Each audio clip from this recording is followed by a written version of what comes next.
3 true scary stories of Halloween. Terrifying trick-or-treat tales you won't forget. It was Halloween night, and the town of Hartsville lay under a blanket of thick, swirling fog.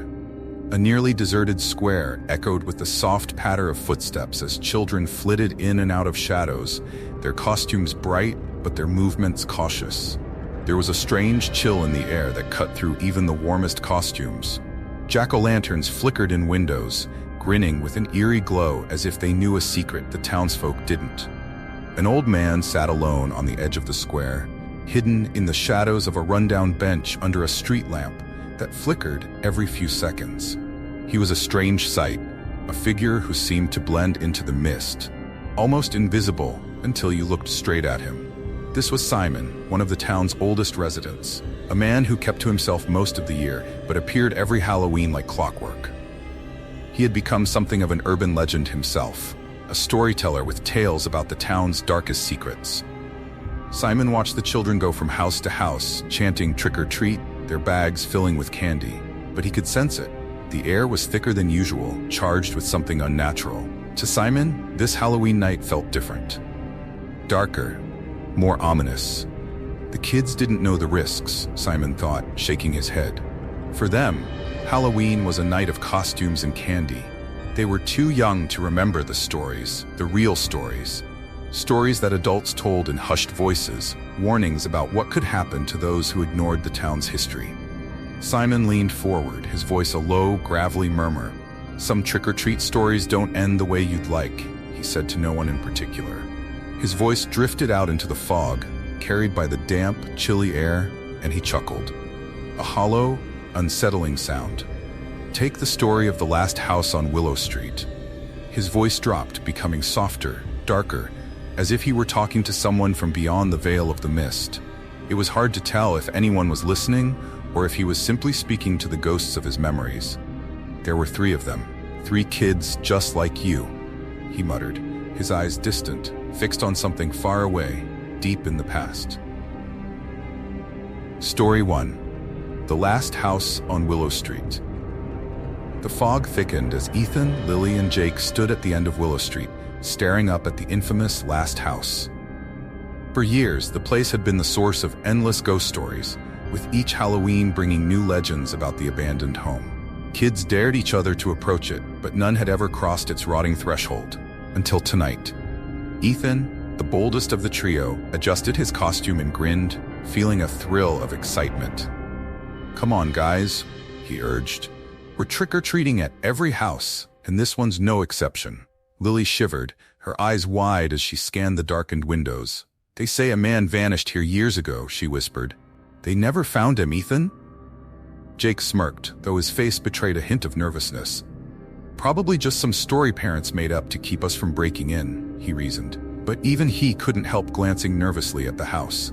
As they approached, something strange caught their attention. A trail of candy leading up the cracked stone path to the front door. Tiny, colorful wrappers glittered under the moonlight, laid out deliberately as though beckoning them forward. It was strange and unexpected. Jake crouched down, picking up a piece. "Who left these?" he murmured, turning the wrapper in his hand.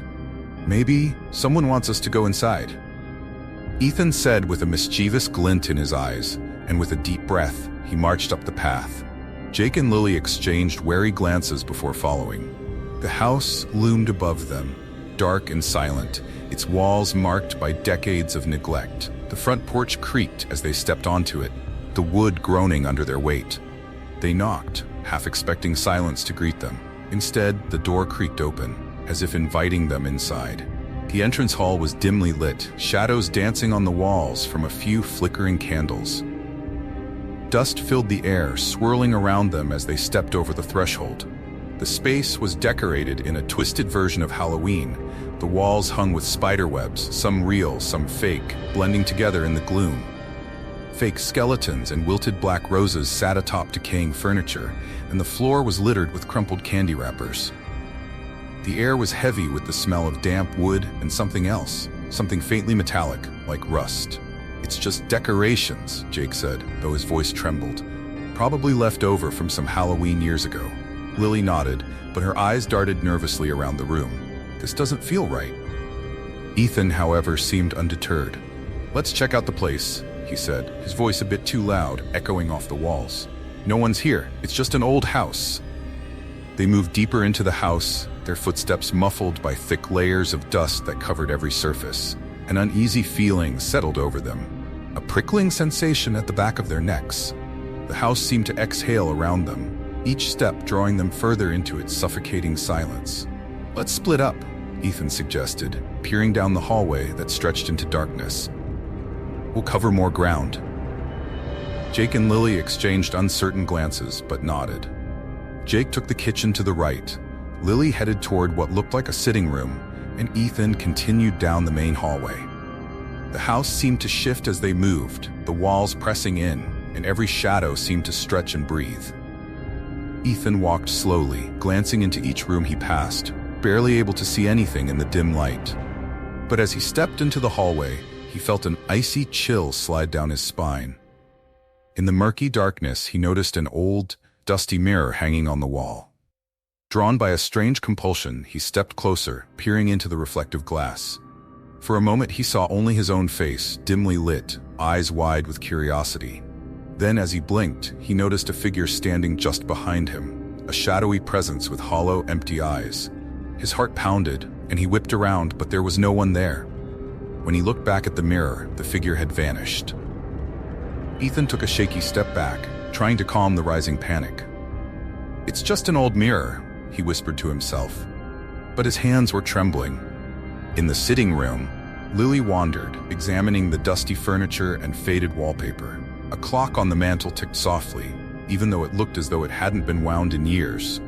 She reached out to touch a porcelain doll perched on a chair, its face frozen in a twisted, eerie smile, when suddenly the doll's head turned, ever so slightly, to face her. Lily gasped, stumbling back. The doll's eyes seemed to follow her every movement, gleaming in the faint light. In the kitchen, Jake felt a similar sense of unease. The counters were lined with old, rusted utensils, and the cupboards hung open, their contents long decayed. But as he reached for a dusty glass on the counter, he heard a faint whisper, barely audible. A child's voice, pleading, "Please, help." He froze, heart racing, the voice seeming to echo around him, repeating those words, a desperate plea that hung in the silence. They regrouped in the hallway, each of them pale and shaken.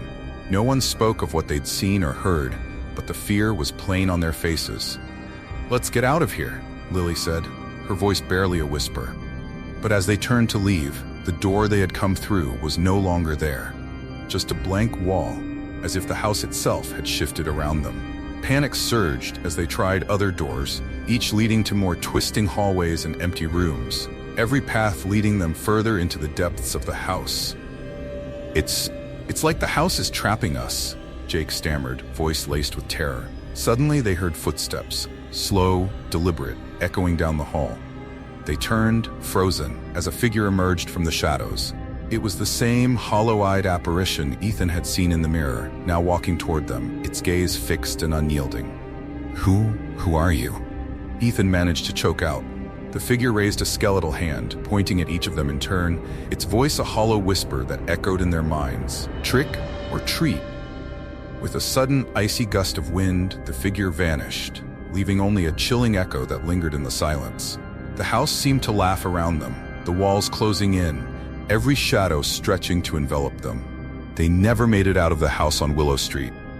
And every Halloween since, a new trail of candy appears outside the door, leading up to that cursed entrance, waiting for the next brave soul who dares to enter. The panic set in hard and fast.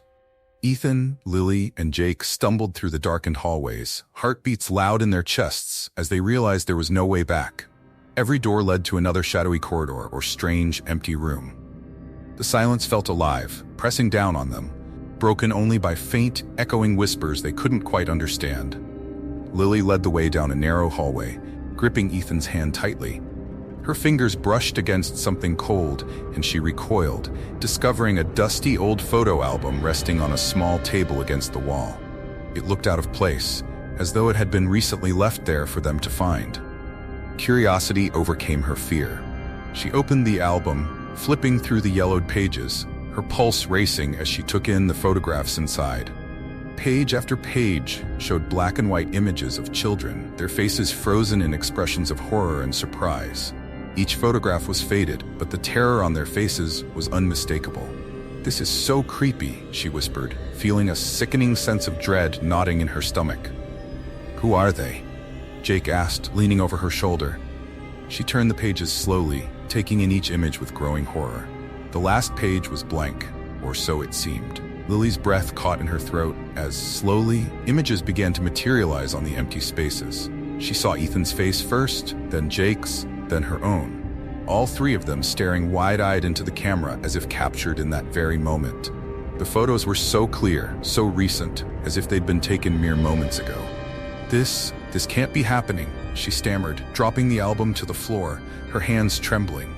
The faces on the photos seemed to glare up at them, as if accusing them of some unspoken crime. Ethan's hand reached down to close the album, but before he could, a chilling whisper floated through the air. "Leave before it's too late." The words seemed to come from everywhere and nowhere at once. Ethan glanced nervously at the others, a bead of sweat trickling down his brow. "We need to find a way out. Now." They turned and ran, their footsteps echoing down the hallways as the whispers grew louder, intensifying into a chorus of anguished voices. Each voice carried the same warning, an urgent plea that struck them with dread. "Leave while you can. Leave." They reached the front door, tugging desperately at the handle, but it wouldn't budge. Ethan pounded on it, shouting, but the door remained locked, the darkness around them seeming to pulse with an oppressive energy, as though the house itself was watching, waiting. Just then, the air grew colder, and a mist seeped up from the floor, swirling around their feet. From the mist emerged a figure, a man with hollow, sunken eyes and a face twisted in sorrow. His clothes were torn and ragged, his skin ashen and translucent. Jake's voice trembled as he took a step back. Are you the man who disappeared?" The ghostly figure nodded, his empty eyes boring into them. "I was like you. I came here one Halloween, thinking it was just a story, just a harmless adventure." His voice was barely a whisper, each word carrying a weight of despair. "But this house, it traps the curious, the foolish, anyone who steps inside on this night." Lily swallowed, barely able to find her voice. How do we get out?" The man shook his head slowly. "There is no escape. Not once you've been marked by the house. It claims you and makes you part of its curse." The realization hit them like a punch to the gut. The whispering voices, the strange photographs, the locked door. They weren't warnings, they were invitations. They had become part of the house's eerie tradition, just like the others before them. "But there has to be a way," Ethan protested, desperation coloring his voice. "We can't be stuck here forever." The ghost's face twisted into a sad smile. "Now you understand. Your souls are bound to this house. You'll be forced to stay, to wait, and to welcome the next visitors who come, just as I did before you." Panic gripped them as the reality of their situation sank in. The house was alive, a twisted entity that fed off their fear, binding them to its walls. They were no longer merely visitors, they were part of its dark legacy. Suddenly, footsteps echoed from outside, the crunch of leaves, the laughter of children approaching the front door. Ethan, Lily, and Jake exchanged horrified glances as the ghostly man faded into the mist, his final words hanging in the air. "It's time. The house awaits new guests." Their bodies moved as though possessed, unable to resist the compulsion. They found themselves drawn toward the entrance, an unnatural urge guiding them to the door, ready to play their part in the house's eternal game. The last thing they heard as they stood by the door was the excited chatter of voices and the familiar words, "Trick or treat." As the door began to creak open, their hearts sank, knowing that their fate was sealed.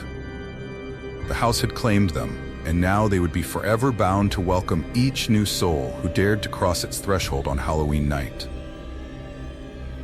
Story 2. The Candy Curse. The night was deepening, casting long shadows across the quiet suburban street as Halloween festivities dwindled. Emily, clutching her half-full trick-or-treat bag, wandered slowly through the streets, enjoying the quiet thrill of Halloween night. She was a shy, lonely girl, her small stature dwarfed by the vastness of the darkening world around her. Her parents' words echoed in her head, as they had all evening. Don't take any candy from strangers outside of the houses, especially from anyone who looks strange. But her curiosity was soon piqued when she saw her friends in a cluster by the sidewalk. They seemed huddled around a tall, pale figure standing unnaturally still in the shadows, their backs to Emily as she drew closer. It was a woman, cloaked in a strange, gauzy dress that seemed to shimmer in the faint streetlight, and her face was hidden behind a perfectly blank, eerie white mask. The mask was unnerving, with hollow eyes and an expressionless face that stared out into the street.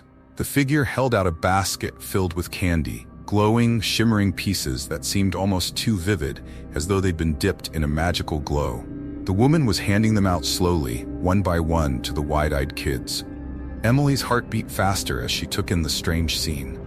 She could hear her friends murmuring excitedly about the candy, each whisper carrying the same mix of awe and fear. "Look at how it glows," one of them whispered. "I bet it tastes like nothing we've ever had before." Emily felt a pull she couldn't quite explain. There was something about that candy, the way it shone, casting soft lights across the woman's mask. She took a step forward, eager to taste one for herself, her fingers itching with the need to reach out. Just then, she remembered her parents' warnings: the strange candy, the mask, the stranger. But as her friends each took their pieces, grinning and savoring the luminous treats, she found herself moving forward, entranced. The masked woman turned her head ever so slightly toward Emily, extending the basket, her silent invitation heavy with an unspeakable allure. Emily hesitated, but her curiosity won out, and before she knew it, her hand was reaching toward the basket. She took a small glowing candy, marveling at the soft warmth it seemed to emit in her palm. It was hypnotizing, and she popped it into her mouth, letting the sweet, unearthly flavor melt on her tongue. Almost immediately, she felt a strange sensation wash over her. The world around her seemed to shift, as if covered in a faint, misty veil. Colors became more intense, sounds sharper, yet distant, like echoes from a different place. Emily blinked, looking around, suddenly feeling as though the street had grown longer and darker. As she tried to focus, she noticed shadows creeping around her, long and thin, just at the edges of her vision. She could hear faint whispers, so soft they were almost imperceptible, yet unmistakably there, curling around her like invisible tendrils. "Emily?" The voice was quiet, almost a breath. She turned sharply, but saw nothing. Her friends had already moved on, leaving her standing alone with the masked woman, who remained motionless, like a statue carved in shadow. A chill slid down her spine. She turned away from the woman and hurried down the street, clutching her candy bag tightly, her footsteps echoing in the eerie silence. But the whispers continued, following her, wrapping around her mind like an unseen net. By the time she reached home, her hands were shaking. She told herself it was just her imagination, the remnants of Halloween's spooky atmosphere lingering in her mind. But that night, as she lay in bed, the sensation of being watched grew stronger. Shadows seemed to shift on the walls, and every so often, she caught a glimpse of the same hollow eyes from the mask staring at her from the darkness. The next day, she awoke feeling drained, yet she couldn't shake the compulsion to eat more of the candy. It was as if a part of her craved it, needed it, to keep those strange whispers at bay. Ignoring the uneasy feeling in her gut, she reached into her trick-or-treat bag and pulled out another piece. As she unwrapped it, the faint glow pulsed in her hand, drawing her in. She ate it slowly, savoring the strange taste, the whispers in her mind softening as she did. But soon after, the effects intensified. Her vision blurred, shadows lurked around every corner, and the whispers became clearer. They spoke of things Emily didn't understand, strange words, hints of old secrets, and half-remembered tragedies. And the more candy she ate, the stronger these apparitions became, until it felt like they were closing in on her, watching her every move. By the third day, she was barely sleeping. She'd see the masked woman's face in every reflection, a faint, spectral presence following her in every shadow. Desperately, she tried to stop herself from eating any more candy, but it was useless. The craving was too strong. It had hooked into her like a curse that had taken root deep inside. That evening, as the last light of day faded, she realized with horror that she was no longer alone in her room. Dark shapes flitted across the walls, figures standing just beyond the glow of her nightlight. And in the quiet, she heard the masked woman's voice, soft and eerie. "Welcome to the shadows, Emily," the voice whispered, seeming to echo from within her own mind. "You belong to us now." Emily tried to scream, but the sound caught in her throat. She was frozen, paralyzed as the shadows closed in, their hollow eyes gleaming in the dim light. In the dark silence, the figures began to murmur secrets of the town, tales of others who'd fallen under the same curse, each one drawn by the allure of the glowing candy, each one lost to the shadows.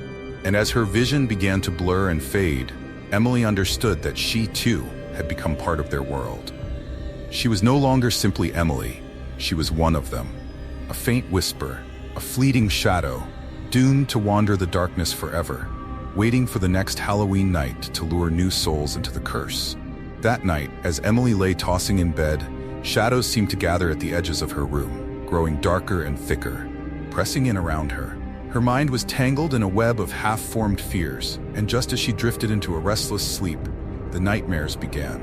In the first vision, she found herself standing in an empty, darkened room with faded wallpaper peeling away from the walls. The air was thick, as if the room itself were holding its breath. A faint light came from a row of children standing before her, their faces pale and lifeless, with eyes that seemed hollow and endless. They stared straight ahead, not seeing her, not seeing anything. Their mouths were parted slightly as though they were trying to speak, but only silence escaped. One of them stepped forward, a boy with dark, empty eyes who looked as if he'd been waiting for someone. He raised his hand, pointing a bony finger at her, his voice a mere whisper that seemed to come from everywhere at once. "You took the candy," he said, his words carrying a weight that filled the room. "Now you're bound to her, just like us." Emily's stomach twisted in fear. She tried to scream, but the sound was trapped in her throat, swallowed by the suffocating silence. The children stared at her, unblinking, their eyes pleading in a way that was even more haunting than anger or blame.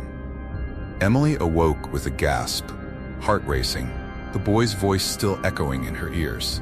The shadows in her room seemed to shift, as if reluctant to leave, and she was filled with an overwhelming need to rid herself of the candy.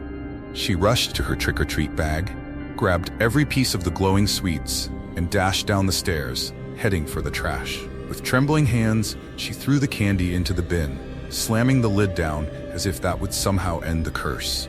For a moment, she felt relief, breathing deeply. She turned to go back upstairs, trying to reassure herself that it was all just a bad dream. But when she returned to her bedroom, she froze in horror. There, on her nightstand, was the candy, every piece exactly as she had found it on Halloween night, glowing faintly in the dim light. Emily's skin prickled with terror. Her hands shook as she reached for the candy again, but a cold wind seemed to brush past her, stopping her in her tracks. As she stood frozen, the candy pulsed with an eerie glow, and Emily felt herself pulled under, a heavy drowsiness settling over her until her eyelids closed and she slipped into a deep, unnatural sleep. In her dream, she found herself in the middle of a thick, fog-covered forest. The air was cold, and every tree seemed twisted, their branches reaching out like skeletal fingers. She felt watched, and she turned slowly, dread pooling in her stomach. The masked woman was there, her white mask glistening faintly in the mist, her blank face revealing no emotion, yet somehow radiating an intense, silent malice. "You tried to rid yourself of my gift," the woman's voice whispered, hollow and echoing. "But once you taste it, you're mine." Emily's throat tightened, but she forced herself to speak. "Please, let me go. I don't want this." The masked woman tilted her head, a mockery of pity in her posture. "It's too late, child. Every one of you who takes the candy is bound to me, bound to this curse. You will join the others, lost in the spaces between worlds, forever." Emily's heart hammered in her chest as she backed away, but the woman lifted her hand, and in it appeared a single glowing piece of candy. She held it out, almost invitingly. "Take it," the woman whispered, her voice coaxing yet cruel. "You cannot resist forever." As Emily's fingers closed around the candy against her will, she felt her spirit begin to splinter, slipping away as though being drawn out by an invisible thread. Her surroundings dissolved, the forest fading to darkness, and she felt herself pulled through shadows, weightless and numb. When she opened her eyes, she was back in her room, but something was different. The air felt thick, heavy, and her reflection in the mirror across the room looked wrong. She moved closer and stared at herself, realizing with growing horror that her eyes looked like the children's in her vision, hollow, empty. Emily rushed to the window, hoping to see something real, something to remind her of the world she knew. She saw her parents walking outside, calling her name. She wanted to shout, to scream for them, but her voice was gone, trapped somewhere unreachable. She raised a hand to the glass, pressing her palm against it, but her parents walked right by without noticing. Her heart sank as she realized they couldn't see her. She was no longer a part of their world. As she stood frozen, her own reflection in the glass began to fade, her outline dissolving like mist. The candy appeared once more on her windowsill, gleaming with that unnatural, alluring glow. She could sense the pull of the curse, the whispering voices of the children beckoning her to join them fully, to embrace the darkness. Outside, another group of trick-or-treaters laughed and wandered closer, their voices carrying faintly on the wind. Emily's fading form remained at the window, watching as they approached, the glow of the cursed candy waiting to ensnare its next victim. Story 3. The Silent Stranger. Halloween night was never Tom's favorite. He kept his lights off, ignored the doorbell, and watched horror movies alone, safe inside. This year, however, an unshakable loneliness gnawed at him, making the empty quiet of his house feel hollow. He found himself standing near the door, watching the flickering porch light from behind the curtains, and as the night wore on, he felt an odd, unexplainable urge to open it. Around midnight, just as he was about to retreat back to the comfort of his armchair, a single knock broke the silence. It was soft but insistent. Tom's curiosity and strange compulsion got the better of him, and he opened the door, expecting to see a group of teenagers or a lingering trick-or-treater. Instead, a lone child stood there, unmoving in the dim light. The child wore a costume that looked like it had been lifted straight from a forgotten attic. Dusty and threadbare, an old-fashioned clown suit with faded colors. Its face was pale, almost unnaturally so, with large, hollow eyes that held no warmth. The figure simply stood there, staring up at him silently, with a note clutched in one gloved hand. The child extended the note toward him, still saying nothing.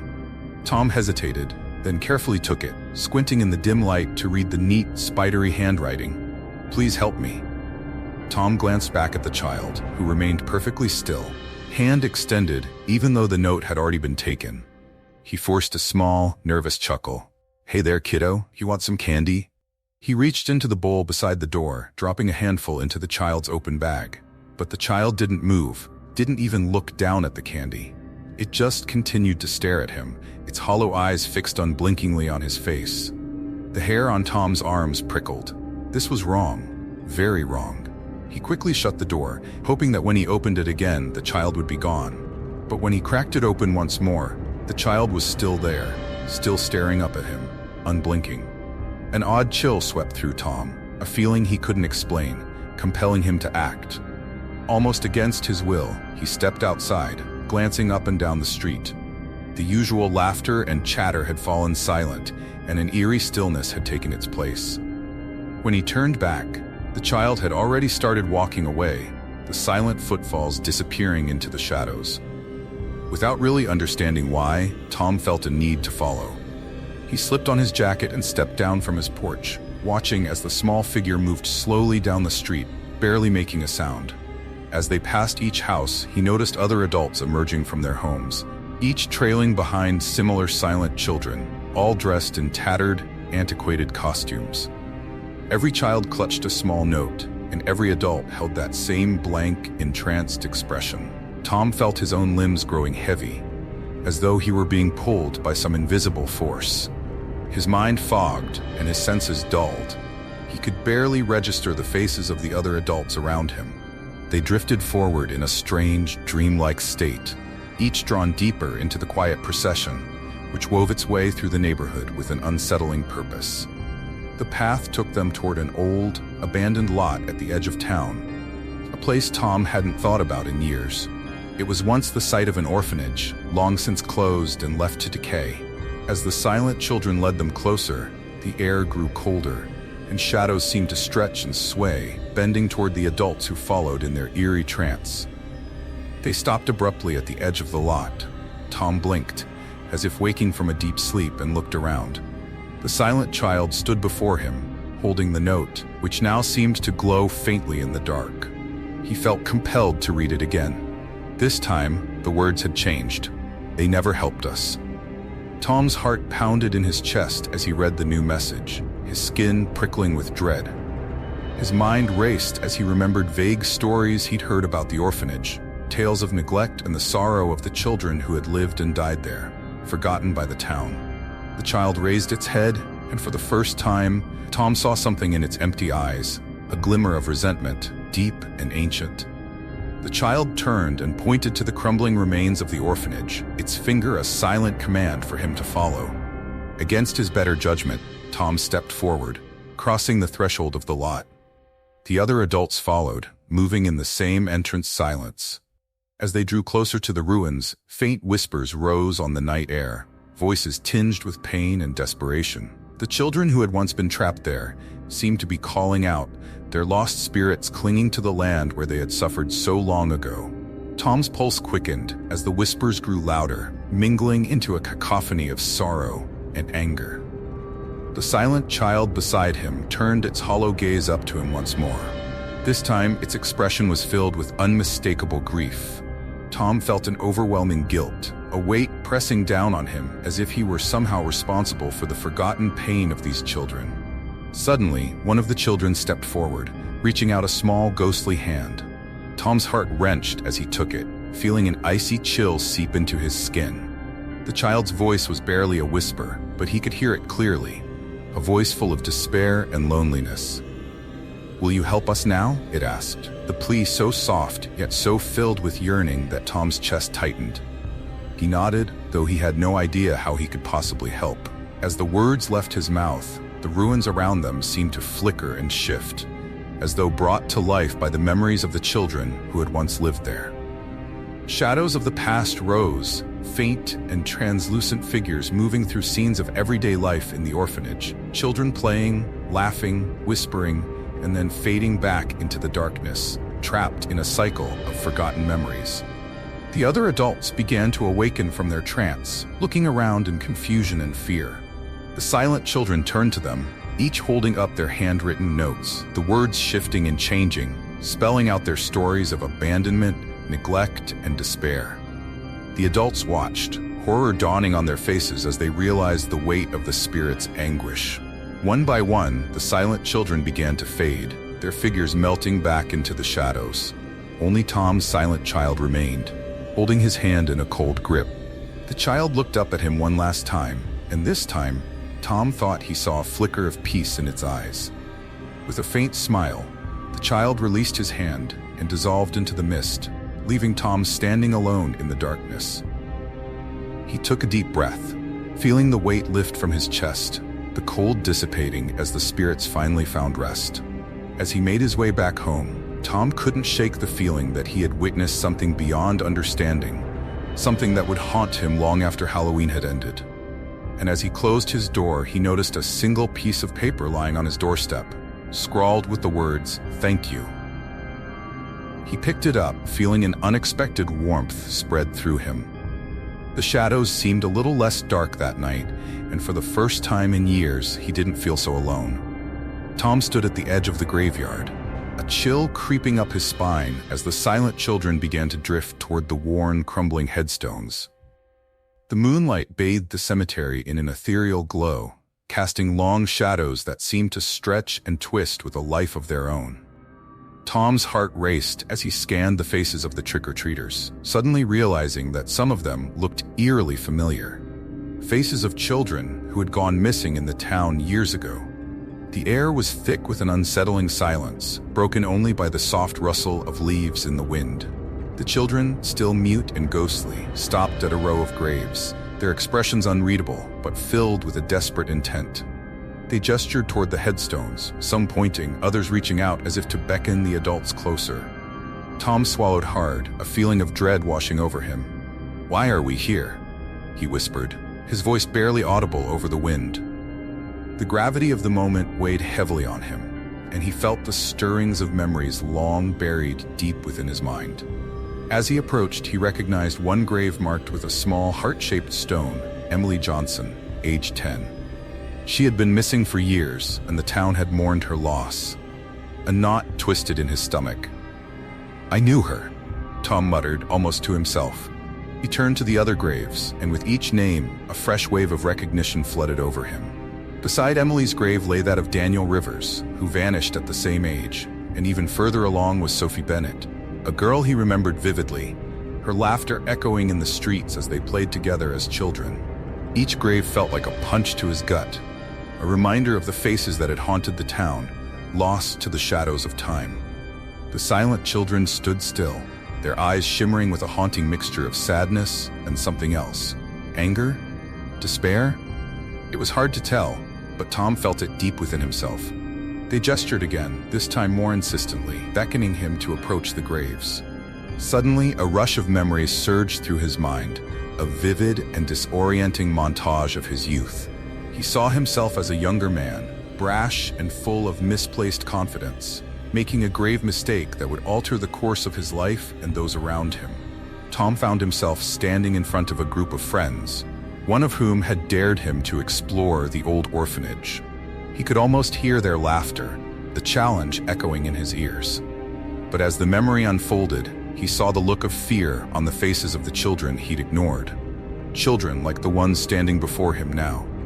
He recalled the night he'd left them behind, laughing as he and his friends ran away, leaving the children trapped inside the abandoned building. The night ended in tragedy, and the orphanage was condemned shortly after. The memories cascaded over him like waves crashing against the shore, pulling him under as guilt gripped him tightly. Tom staggered back, clutching his head.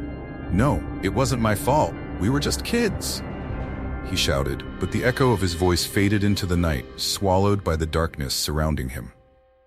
The children stared, unblinking, their expressions shifting from anger to profound sorrow. In a rush, he felt a sense of karmic retribution wash over him. This was why he was here, why they had brought him to the graveyard.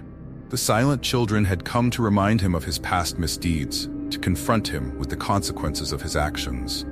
The air grew heavy with unspoken words, a chilling silence that held the weight of all the lives he had unknowingly affected. He turned to flee, but a force beyond his control held him in place. The graveyard felt alive, the very ground trembling beneath him. The whispering winds seemed to beckon him closer to the graves, urging him to acknowledge his role in the tragedies that had unfolded. He was trapped in a cycle, a ghost of his former self, bound to this place by his unresolved guilt. The silent children moved in closer, forming a circle around him, their hollow eyes boring into his soul. One child reached out, and as their hand brushed against his, a wave of memories surged through Tom once more. He felt their pain, their fear, their longing for recognition and justice. Their whispers rose around him, an overwhelming chorus echoing through the graveyard. "Help us! Help us!" Tom's vision blurred, and he was suddenly plunged into darkness. He felt himself fading, the world slipping away as he became one with the shadows. As the last remnants of his consciousness began to dissipate, he understood the truth. The children had claimed him, binding him to this cursed place as one of their own. In that moment, Tom vanished from the graveyard, lost to the night, and replaced by a silent figure. The townspeople would later discover his house empty, the lights flickering, as if waiting for a presence that would never return. No one would know what had happened to Tom, the lonely man who had once avoided the festivities of Halloween. The following year, as the sun dipped below the horizon on Halloween night, the silent children returned.